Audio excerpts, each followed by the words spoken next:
Hacker. And my guest today is Nick Main, who's counsel at Nixon Peabody. And thanks for joining us today. Thanks for having me. Honored to be selected for episode 99. I have never thought of myself as the Wayne Gretzky of sports law, but I like it. That's good. I like the great segue into sports and numbers. We like this. This is good. You're the first person that's attached an athlete to a number. I've been waiting for 99 episodes, so thank you for getting us there. We always start our program the same way, which is to tell our listeners, our viewers, about what your current practice is, and then to talk about your path, how you ended up in this practice. Yeah, for sure. So I'm a business lawyer, but to sports and entertainment clients.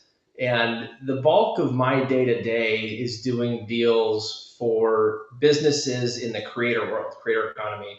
And that increasingly includes athletes. But due to that experience, I've also had some opportunities to work with athletic departments, collectives, other stakeholders in this new NIL space, including in the early days of NIL, helping some of those parties set up their entities and their structure and their deal structure. And now that's more in content production and licensing work in the NIL space. In my path there to Nixon Peabody, previously I was an NHL PA certified player agent, represented hockey players. Being Canadian, growing up playing, that started with just representing some guys I knew that went on to play professionally.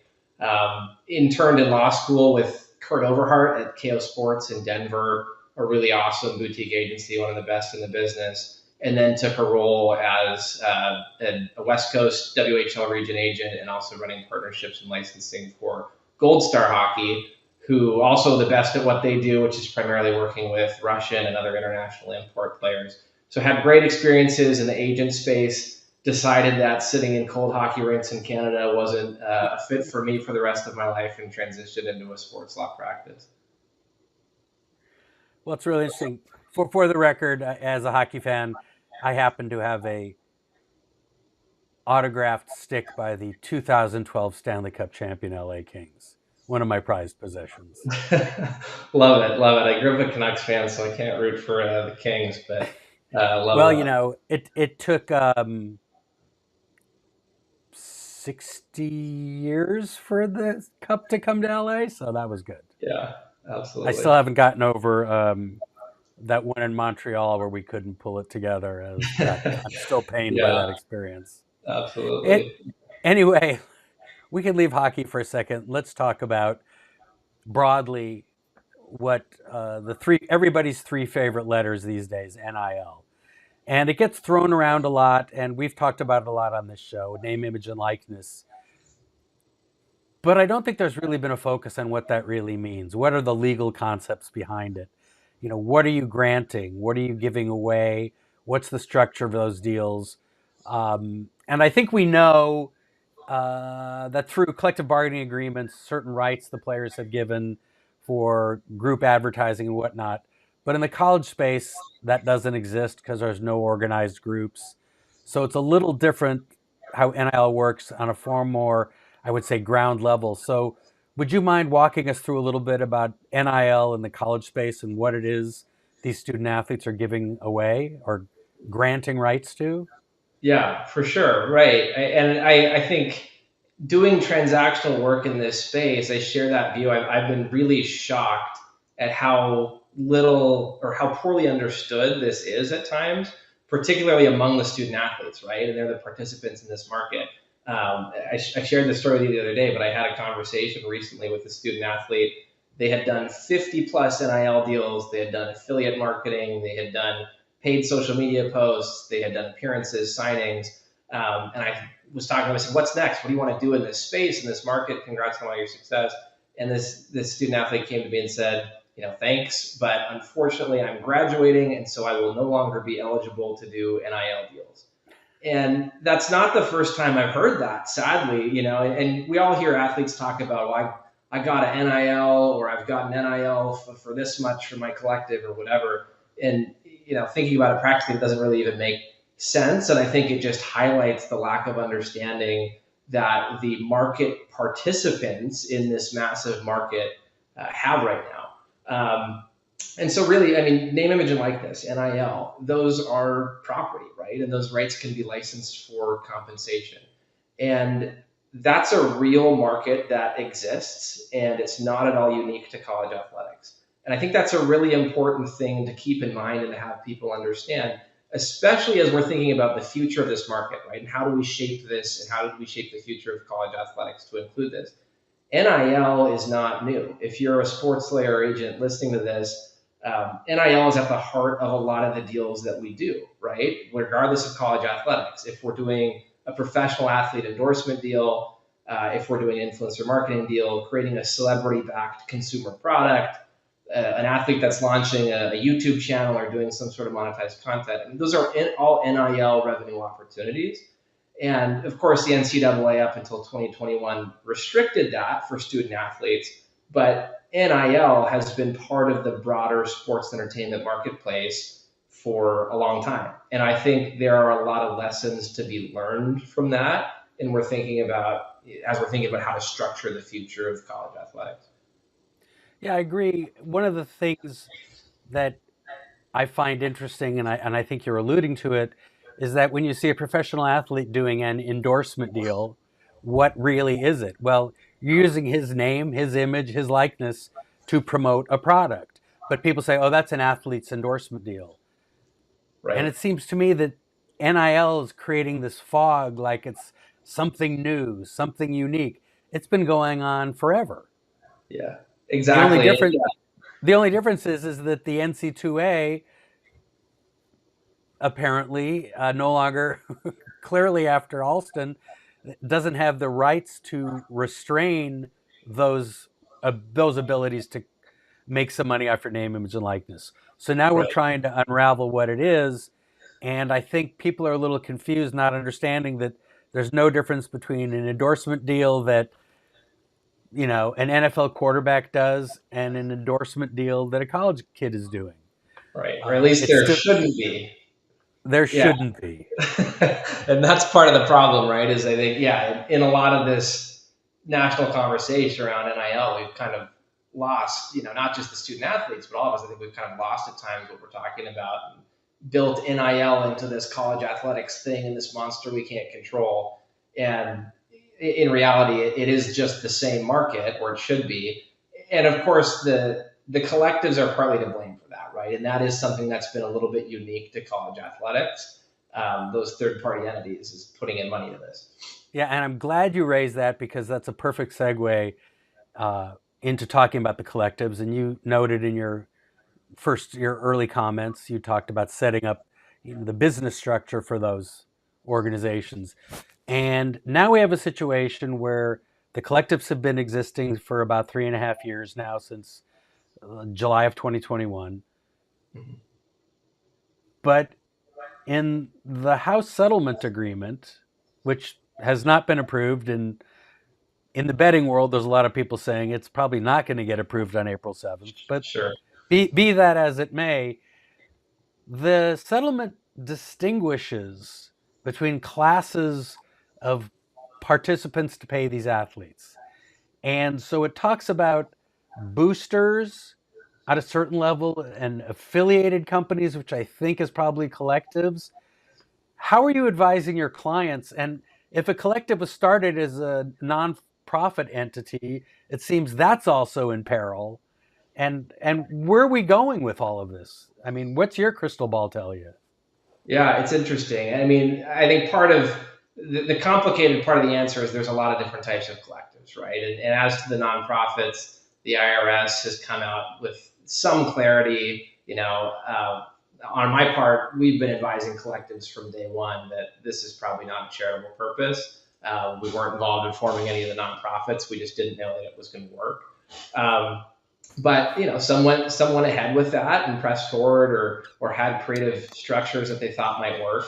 But there's a variety of different setups, and I think that some of these collectives have a place in the future of college athletics. Some of these, I think, were a little bit more of a workaround to pay athletes during this interim Wild West period, but don't really seem to have market staying power. And I've seen some I think we've all heard the stories of some that are structured a little bit like athlete agencies, right? Maybe they're providing an upfront guarantee, providing some funds to recruit athletes to a particular collective and thereby school, and then they're going to recoup that as sort of a marketing guarantee, or they have certain deliverables that they can redeem that for. Some of the others function more like the brand marketing agencies that we see all the time in the influencer space, and they're representing companies. Maybe they're donor affiliated companies, or maybe they're just third party companies in the market that have see value in student athlete NIL, but they're representing them and they're playing matchmaker and coming up with activations that make sense. And then I think there are others. I think Division Street at Oregon is a good example of this. Some of their public deals. There are others that are really focused on new revenue opportunities. If you're going to do an auction that off and have new revenue that's then distributed to athletes, I think things like that absolutely have a place in the future of whatever college athletics is. I mean, putting new money on the table, creating opportunities for your athletes, that's very different than just we're going to throw a number at you and show up to 3 or 4 events and do some signings and you've hit your deliverables. And that's not really what we see in the influencer market, right? I mean, if we've got a brand that's hiring an influencer, they want results. And that doesn't mean those aren't high value deals, but there are deliverables that make sense, whether it's content or appearances or, a series of ambassador engagements that they do. They deliver on value for the brand. They're actually converting. And that's sort of, what has been hinted at in house settlement and sort of some of the attempts to restructure the market is we need a way of enforcing that, right? We need a way of enforcing fair market value. That's difficult though. It's going to be tough, and it's going to be tough to regulate those unaffiliated third parties or somewhat affiliated third parties, I guess, in the case of donors. How do you go to a third party business that says this is what it's worth to me and say that's not the market, especially if everyone in the market is doing those deals? It's interesting to me to see how in the House settlement they talk about the boosters, the unaffiliated entities, I think it's referred to in the settlement. Mm-hmm. For my entire life, the connotation of booster was always bad when it was tied to college sports, because somebody was going to do something and give a benefit they shouldn't give. And were they really supporting the school? It was more than the $100 handshake. It was something going on. But now it's anybody that wants to pay for actual services is allowed to.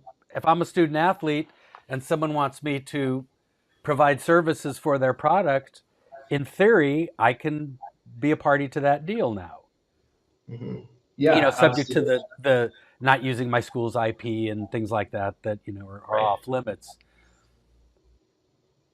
But with these athletes, in the marketplace for influencers, the first question is how many followers you got on the socials? What's your reach? So if I'm the starting quarterback at, a Power 4 school and I have 500,000 followers, I'm ripe for the picking because I've got the audience. That's a logical step to be paid as an influencer. That's what I am. I may be a college athlete.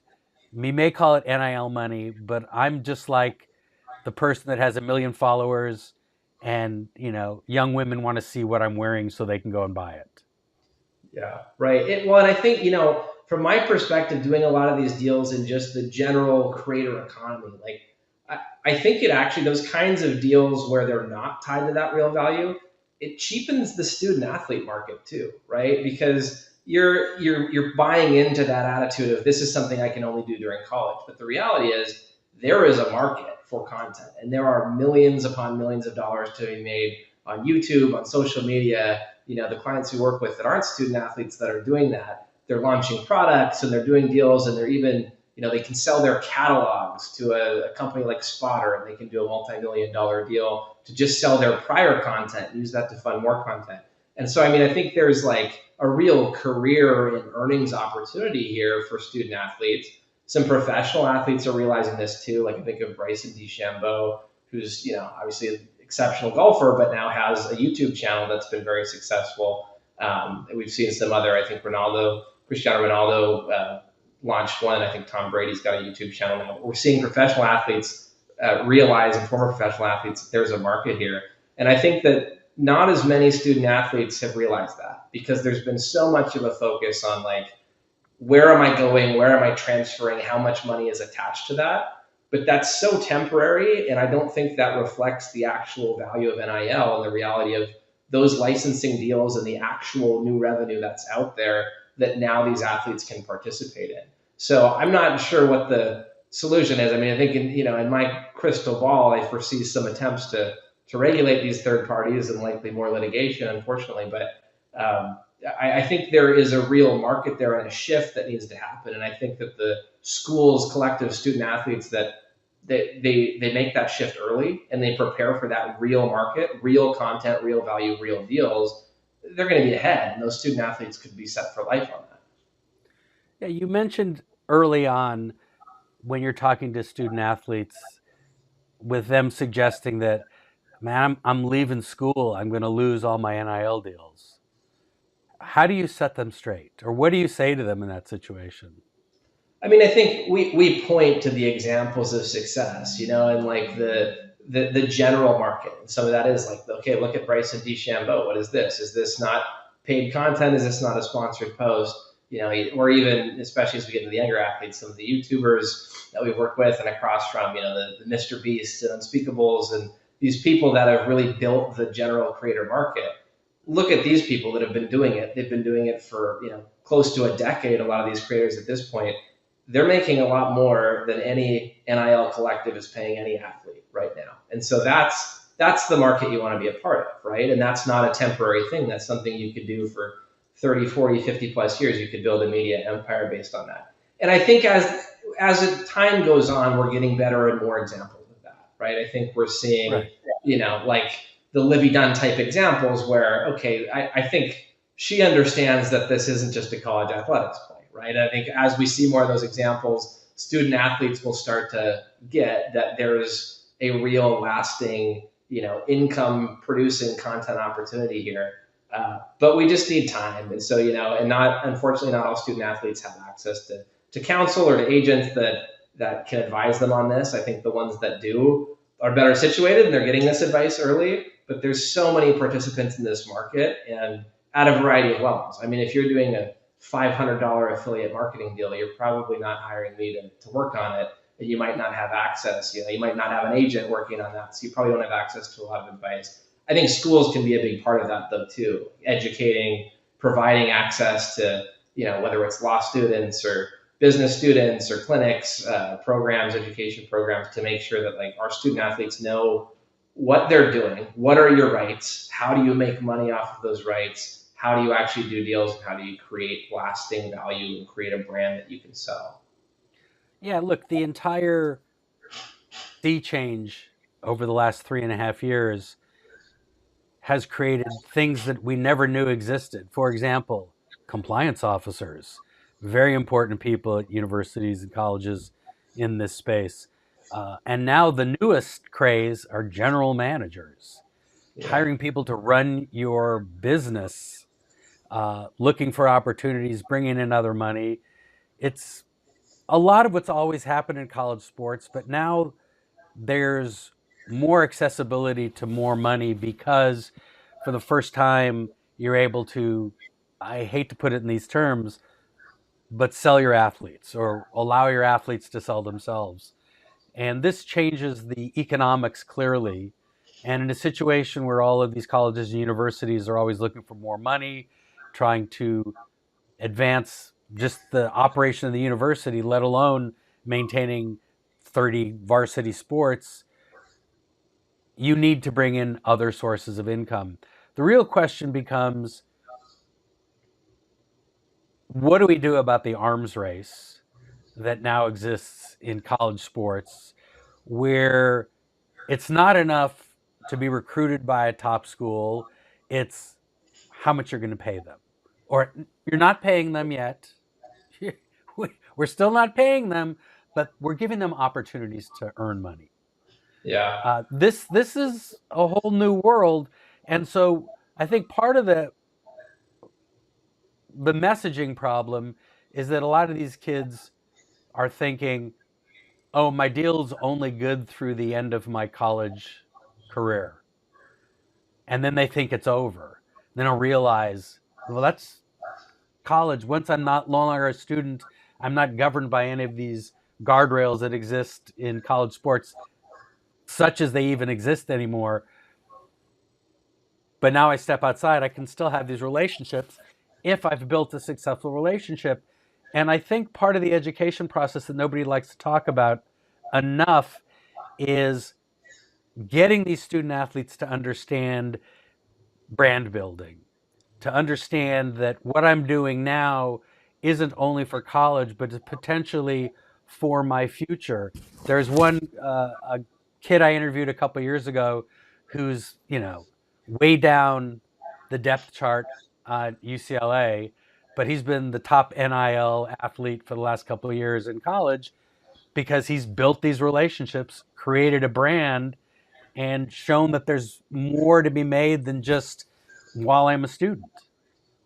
Right, exactly. Yeah, there's a real market there, and I think it's such an interesting problem because so many student athletes are thinking about this in terms of the value of where I go or where I transfer, and that's precisely what this isn't supposed to be. Right? It's not supposed to be pay for play, but they are thinking this is tied to my college career and where I go, and I don't think it's that difficult of a problem to solve. Like, clearly, we need a different structure, and whether that's collective bargaining or a trade association or some some collective group or groups that can set up some guardrails. But professional sports has figured this out. We don't have supporters of a team offering $10 million to free agents and tampering with that process. So I think this is a very solvable problem. And again, like, this is not all new. The donor involvement is something we need to figure out, but there is a real NIL market. There's a real endorsement market that exists. Professional athletes, professional teams, leagues have figured it out. And so, yeah, and I think it's foreshadowing, right? It's foreshadowing what the solutions are going to be. You mentioned hiring general managers. I think that's an acknowledgement by schools that this is its own business, right? This is not something that we are fully equipped to handle right now. This is its own separate thing. And I think it foreshadows the sort of professionalization of this market and a new model that treats that as a business that has some tie to the institution, but it's not necessarily student athlete in that order. And looking at the potential house settlement, one of the things it talks about is having, for lack of a better phrase, a third party review agency to make sure that these deals are fair market value. Putting all of the potential antitrust problems with that formula, how is there a national, how do you create a national standard on fair market value? I mean, it Right. seems that that's what part of the settlement is talking about. But if I'm the starting quarterback in the number one media market in America, is my value different than if I'm in the 80th media market? And if somebody wants to overpay me, is that going to be rejected because it's not fair market? Who's the arbiter of that? I mean, this part of the settlement, I just can't figure out how it's going to really work. Yeah, it's interesting, and it also seems to sort of pit schools against the regulator, the NCAA, or the conference, whoever it is, in that situation, which is odd. If a school has an athlete that's done a deal, or if school's done a deal, and they're now in this process where they're arguing that it is fair market value and being told it isn't. I think it creates some issues. I think ultimately, it would probably need to be utilized as a process just to highlight the most extreme cases, right? I mean, if you slightly overpay an athlete, who's to say? Like, I don't think there's an accounting firm that can come up with that clear of a standard. Perhaps there is, but I'm skeptical that someone can come up with that clear of a standard of what is fair, what's a slight overpayment, what was, a miscalculation on the value of deliverables, and what's pay for play. there are maybe some clear outliers that that system could help enforce. I mean, there are maybe some, you know, whatever, $5 million plus to do 3 appearances a year that don't seem to comport with the rest of the market. But I think that would be a small handful of cases. And again, you'd still have litigation. You'd have, donors that weren't happy about their deals being shut down, or schools, or whoever's paying that. Yeah, and we both have seen it so much since the jump off of this that there was this sanctimony about no pay for play. There will be no pay for play here. Um, I guess the only thing I can think of is to say, you got to be kidding, because we've gotten to a point where it passes the duck test. It looks like a duck, it walks like a duck, it quacks like a duck. You're paying these kids. You're Yeah. paying them to play at their universities, especially, for example, the quarterback at UNLV this year, who, after leading his team to 6-0 record, said, "I only got 3,000 of the 100,000 I was promised. I'm walking away from the team," and he did. Hmm. There's another example of an athlete saying the same thing. I was promised money. I didn't get it. I'm leaving. To say, when those student athletes come forward and say, I was promised this and I didn't get it, the school cannot be the inspector in Casablanca and saying, there's gambling here. I mean, he knew that, it's going on. Yeah. It's very puzzling for me why there's that inherent sanctimony by denying that it's pay for play. I just don't get it, because you're masking it, but really, I've talked to some coaches at major universities, and in addition to dealing with the transfer portal, part of their recruitment is, how much can I get paid? How much am I getting here? I'd love to go here. It's like a negotiation. I really love to go to school here. I really appreciate the scholarship, but other school is offering me X and you're offering me less than X. Can you make that up? I mean, it's a distinction without a difference calling it pay for play or um, my selling my NIL rights. The problem is that there's no system, there's no structure. Not every state has NIL rules. Do you have to then go to the conference? It's like a terrible conflicts of law question that they're thrusting these kids into, and the schools have this obligation to educate these kids on not losing eligibility, which begs another question: what are the eligibility guidelines going to be moving forward? Yeah, for sure. Yeah, I mean, I remember when I was an agent, and like, we were nervous about buying a kid lunch or a cup of coffee, and we were very careful about those things. And now you've got athletes getting millions of dollars, and working with agents who are taking commissions on those deals. But there is, I think, a distinction between as to where the money's coming from, and I think the donor pay for play is different and looks and feels a little bit more like tampering in a free agent market, to me, than a school paying. If the school's paying, and we do have some anti-tampering restrictions in place, maybe this is an easier problem to solve, right? And you still have that assessment of, why does a free agent go to New York or LA instead of Cleveland, right? Sorry, Cleveland, but there's a media market, there's value there, and your NIL might be worth more in some of those markets, right? But you're not making that decision because there was an offer from whatever local supporter of that team for $10 million to come here as a free agent. You're making that based on the market value, and it ties to the reality and the history that we have of what certain markets are worth. Yeah, and of course, this problem, I think, is exacerbated by all the discussion now about actually allowing universities to pay their student athletes. Right. The second you do that, you have to open up the employment can of worms. And once you open up that, they'll be held to pay. Because now, theoretically, the value of the scholarship is income. Right. If you're calling them and if you're paying them and not calling them an employee, they ain't going to pass any independent contractor test I know of. So we've got a lot of problems here. Once you start Yeah. paying them direct, there's enough problems in this space just dealing with how this name, image, and likeness universe is working out. But once you start having the ability, theoretically, to pay a wage to these student athletes, it's to paraphrase our friend and colleague Peter Kafarnia, it's the end of amateurism. Absolutely. Yeah. And, it's not a one size fits all is the other problem too. If we're creating a solution for men's football, and men's and women's basketball, that is not a fit throughout the NCAA, right? And I think we've Right. seen that already with some of the conference realignment. And so that's a part of that conversation is okay, maybe there's a method to start paying them and there's a system in which that makes sense. Now, what do we do about even hockey? Even hockey is not in the same stratosphere as football. Never mind swimming and fencing and track and some of these other sports. So yeah, there's a solution there that has to. I think it's going to have to involve some division of the groups and participants to come up with something that works. But there's a start of some solutions. There's some interesting proposals out there, and we'll see where it goes.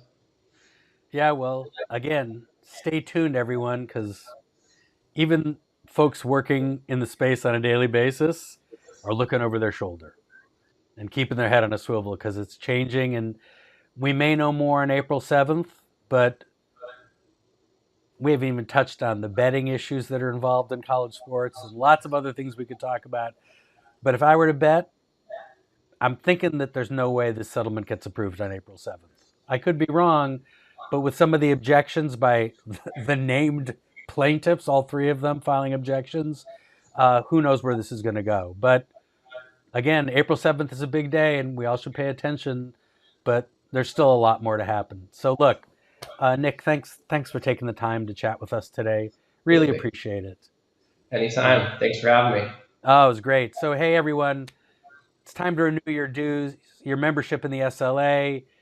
We're an annual membership, so if you're a member and you haven't renewed, your membership expired at the end of January, and you're going to get shut off from all the great benefits that membership has. So go to sportslaw.org and either renew or become a member of the SLA. Anyway, until next time, Nick, thanks so much. Really appreciated the Thank conversation you. today. Thanks for having me.